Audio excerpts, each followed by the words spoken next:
I'm 88 years old, and I spent most of my life trying to make sure nobody was upset with me. I didn't realize that's what I was doing at the time. I thought I was just being responsible, being good, being the person everyone could count on. But what I really was afraid. Afraid someone would be disappointed, afraid I'd let someone down. Afraid that if I said no, or chose myself, or admitted I was tired, people would think less of me. So I said yes, to everything, to everyone. And now I'm here, and most of those people are gone. And I can't remember the last time I did something just because I wanted to. I grew up in a house where you didn't complain. You didn't ask for much. My mother worked 2 jobs after my father left, and I learned early that the way you survived was by being useful, by not being a burden. That made sense when I was young, but I carried it with me into everything. When I got married at 23, I thought I was supposed to make my husband happy, not in a partnership way, in a keep the peace way. He'd come home tired, and I'd rearrange my day. He'd want to see his family every Sunday. So we did. For 30 years. I didn't hate his family. But I never once said, "Can we stay home this week? Can it just be us?" I thought that would have been selfish. When we had kids, it got worse. I wanted to be the mother who never missed anything, never said no, never looked too tired or too stressed or too human. I signed up for every committee, every bake sale, every carpool. I hosted holidays. I sewed costumes. I stayed up late cleaning the house so no one would walk in and think I wasn't managing. People said I was amazing. They said they didn't know how I did it. And I smiled. I said it was nothing. But it wasn't nothing. It was everything. It was all of me. And no one knew, because I never told them, that I was tired down to my bones. That some nights I sat in the car in the driveway for 20 minutes before going inside because I needed to not be needed for just a little while. I thought it would ease up when the kids got older. It didn't. They needed help with college applications, with job searches, with moving. One of them went through a divorce and stayed with us for 8 months. I didn't mind helping, but I never said, "I'm exhausted." I never said, "I need a break." Because what kind of mother says that? My husband retired at 65. I thought maybe we'd finally slow down, travel a little, spend time together in a way we hadn't in years. But he got sick 2 years later. It wasn't sudden. It was the slow kind, the kind where you think you have time, and then suddenly you don't. I took care of him. Of course I did. But even then, I was trying to make sure everyone else was okay. His brother called every week, and I'd tell him everything was fine. The kids would visit, and I'd make dinner, clean up, act like it wasn't hard. I didn't want anyone to worry. He died 3 years ago. And I thought, after the funeral, after the guests left, after the casseroles ran out, I thought maybe I'd finally figure out what I wanted. But I didn't know. I didn't know what I liked to do, what I cared about, what made me feel like myself, because I'd spent 70 years being whatever everyone else needed. The kids call. Not often. They're busy. They have their own lives. I tell them I'm fine.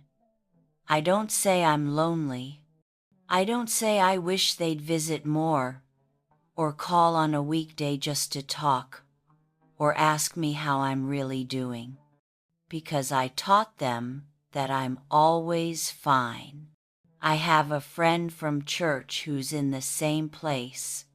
Her husband's still alive, but she told me once, very quietly, that she doesn't think he really knows her.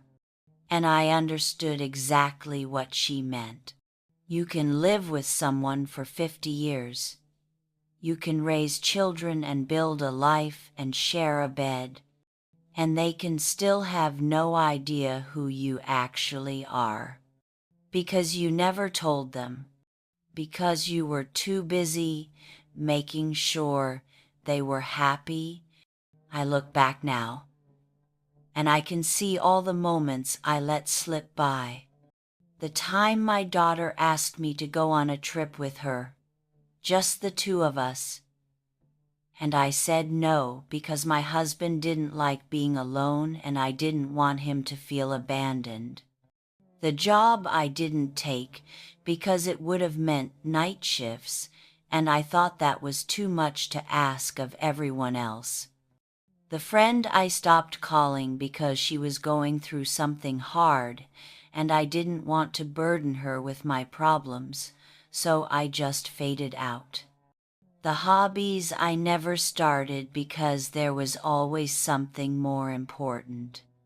I thought I was being selfless. But I wasn't. I was being invisible, and nobody stopped me.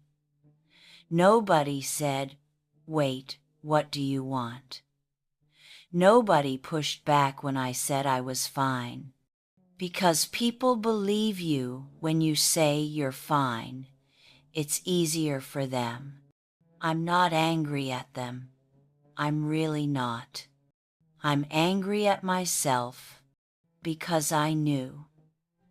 Somewhere inside, I always knew I was disappearing, and I let it happen anyway. There's a moment I think about a lot. I was maybe 52.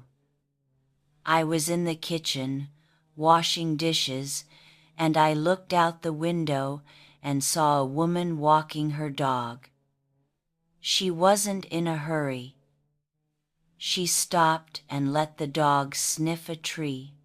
She stood there in the sun for a long time. And I thought, I can't remember the last time I stood still, but I didn't do anything about it. I just kept washing dishes. Now I have time. More time than I know what to do with. And it doesn't feel like freedom. It feels like evidence.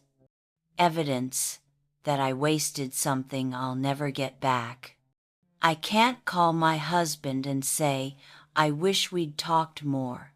I can't go back and take that trip with my daughter. I can't redo the years I spent making myself smaller so everyone else had more room. It's done. If you're younger than me, and I'm guessing you are, I don't know if this will mean anything to you. You're probably busy. You probably have people depending on you.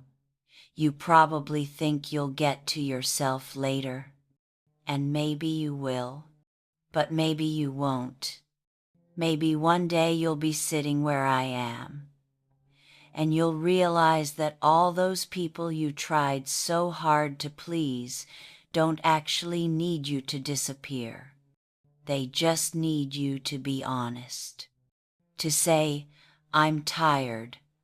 To say, I need help. To say, I can't do that right now. To say no sometimes. To choose yourself once in a while, not because you're selfish, but because you're human. I wish I'd known that. I wish I'd believed that I mattered, too. Not more than anyone else, just as much. I'm 88 now. I'm healthy enough. I'm not in pain. But I'm lonely in a way that can't be fixed by company. Because the person I miss most is myself, the version of me I never let exist. And she's gone. I don't know how much time I have left. Not much, probably. And I'll spend it wishing I'd been braver, wishing I'd lived more like I mattered.